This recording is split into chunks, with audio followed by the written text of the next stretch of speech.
In a statement, Philippine National Police or PNP Chief General Rodolfo Azurin Jr., the journalists who have received threats are encouraged to work with law enforcement to prevent another media attack in the aftermath of the murder of broadcaster Percy Lapid.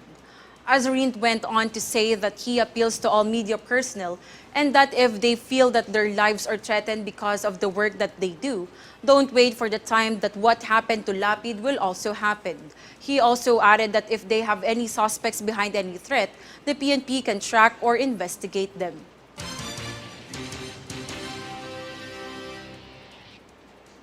The Office of the Press Secretary or OPS is still in the process of evaluating whether or not vloggers and other social media practitioners may be accredited to cover President Ferdinand Bongbong Marcos Jr. and Malacanang events. JC Ogaire has the full report. Newly installed Office of the Press Secretary Officer in Charge Under Secretary Cherry Garafil said her office will continue studying the status of vlogger accreditation that began during the administration of former President Rodrigo Duterte. She said in a statement this started in the last administration and was continued by former Press Secretary Trixie Cruz Angeles. Now we will continue to conduct the study and evaluate if they can be accredited to cover Malacanang. Furthermore, Garafil expressed her hope that in time her agency would soon release rules for vlogger accreditation. She added that the OPS intends to speak with representatives from other media industries to gain a better understanding of what they might anticipate from vlogger accreditation. Garafil also underscored the crucial role of the pre-press in strengthening democracy. For Golden Nation Network, this is JC Ogaire.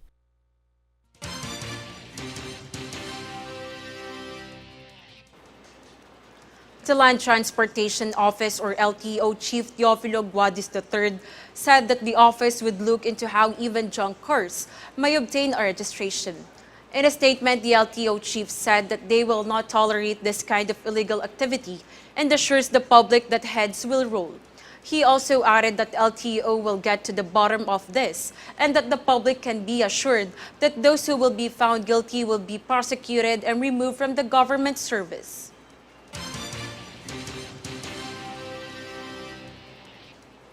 Secretary of the Department of Transportation of the Philippines or DOTR, Jaime Bautista releases a statement that airport projects amounting to 1 trillion pesos shall be completed next year. Max Legaspi has the full report. According to Transportation Secretary Jaime Bautista, the public and private sectors will complete 9 airport construction and upgrades worth 1 trillion pesos next year. The Department of Transportation or DOTR will need more than 28 billion by 2023 to complete at least 50 airport developments nationwide, the majority of which will be located in provinces. Tuguegarao Airport, San Vicente Airport, Tacloban Airport, Bacolod Silay International Airport, Catbalogan Airport, Francisco Bangoy International Airport, Central Mindanao Airport, Sanga Airport, and Labo Airport are among the airport developments. In his budget message, President Ferdinand Bongbong Marcos Jr. says that the funds would be used to build and modernize some of the region's airports. Moreover, Bautista urged private companies to contribute to aviation development by saying that while there may be challenges in the completion of these big-ticket projects, DOTR, CAAP, and other aviation agencies continuously work toward creating a fully connected Philippine sky. For Golden Nation Network, this is Max Legaspi.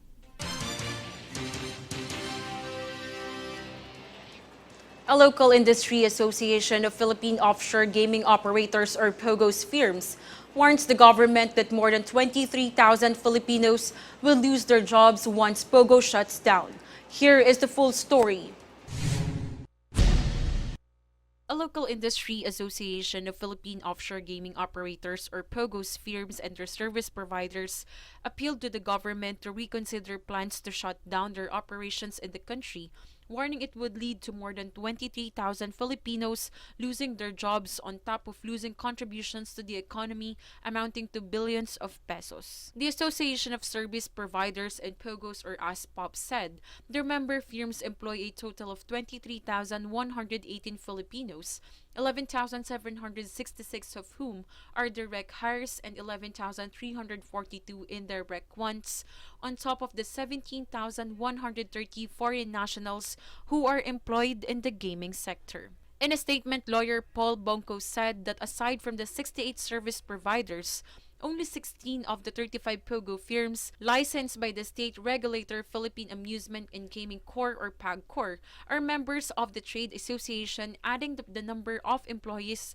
to be affected will be much higher than the numbers that they have now. In the last 6 years, Bonco said that the POGO industry had contributed more than 61 billion pesos to the government in terms of taxes and fees paid to PAGCOR, the Bureau of Internal Revenue, the Department of Labor and Employment, and the Bureau of Immigration. He also added that driving away POGO firms would also have ripple effects on other industries, particularly the real estate industry. The group said about 31.4% of their Filipino workers serve as a team leader or supervisors, administrative assistants, sport book handlers, kitchen staff, security officers, and finance and accounting assistants. The rest are comprised of general office staff, company drivers, payment officers, maintenance staff, dealers or presenters, data processors, and security guards. For Golden Nation Network, this is Natalie Dangan. Senate President Juan Miguel Zubiri said both chambers of Congress have agreed to pass the bills seeking to create the Medical Reserve Corps and revive the military training this year. Here is the full story. Senate President Juan Miguel Zubiri said both chambers of Congress have agreed to pass the bills seeking to create the Medical Reserve Corps and revive the military training this year. The Senate and the House of Representatives made the agreement of the Legislative Executive Development Advisory Council, or LEDAC, which was led by President Ferdinand Marcos Jr.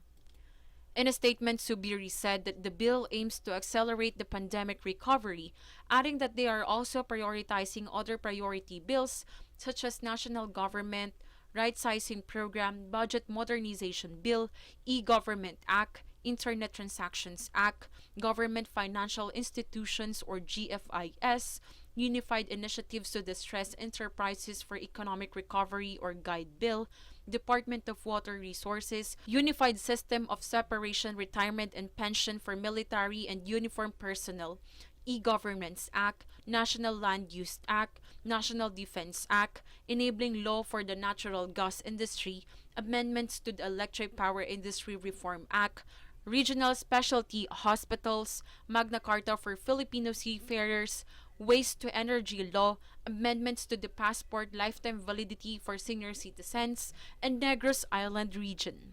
Meanwhile, Senator Joel Villanueva said that his proposed Trabaho para sa Lahat ng Pilipino Act gained support from President Marcos.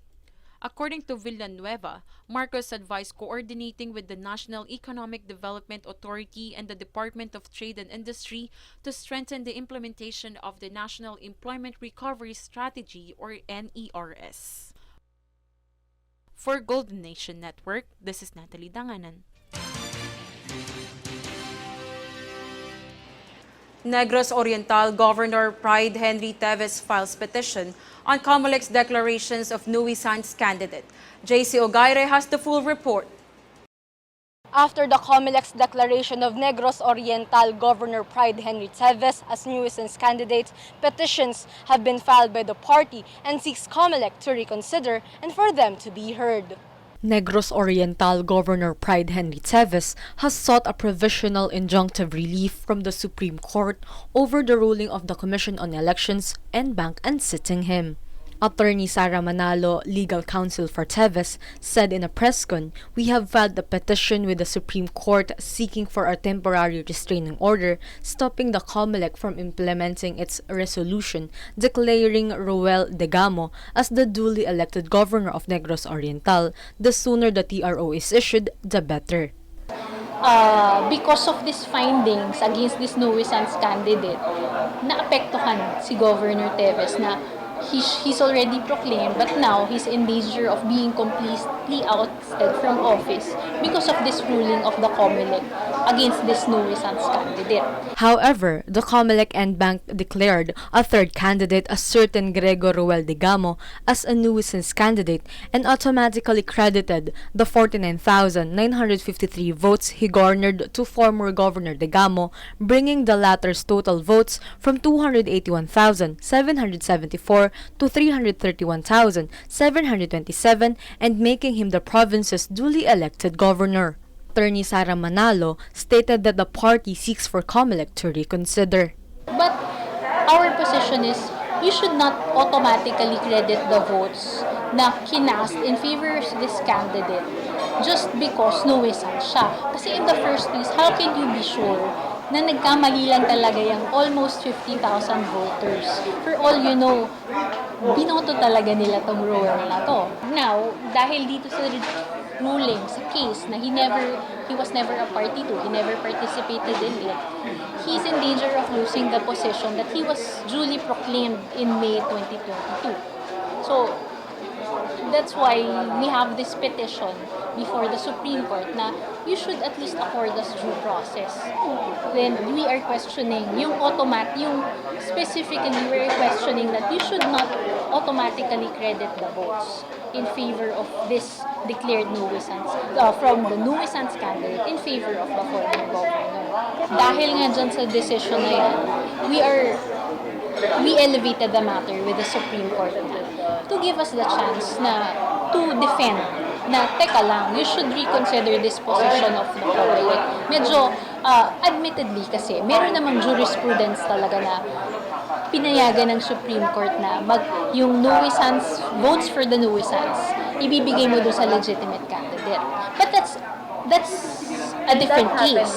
She added that Chairman George Garcia was already appointed COMELEC chief when the nuisance case was decided upon, noting that there were only 5 COMELEC commissioners when the case was decided upon, 2 of whom did not participate. She also cited that there is a disqualification case before the COMELEC and bank for violation of the 3-term rule against Digamo, which we also raised with the Supreme Court. Digamo has been elected governor for the 3 consecutive terms from 2013 to 2022. For Golden Nation Network, this is JC Ogaire.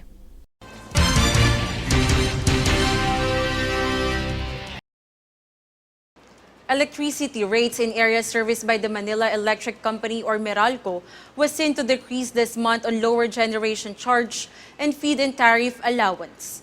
Meralco said that overall rates for a typical household went down by 0.0737 to 9.8628 per kilowatt hour from 9.9365 per kilowatt hour last month. The decrease is equivalent to reduction of around 15 pesos on October bills for residential customers consuming 200 kilowatt per hour, 22 pesos for those consuming 300 kilowatt per hour, 29 pesos for 400 kilowatt per hour, and 37 pesos for 500 kilowatt per hour.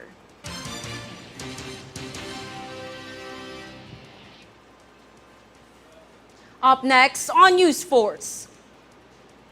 Philippine National ID set to be available online for printing.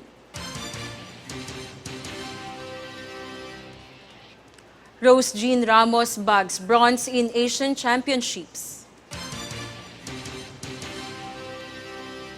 Residents of San Juan City receives cash assistance from DSWD. Stay tuned for more stories and reports when News Force returns.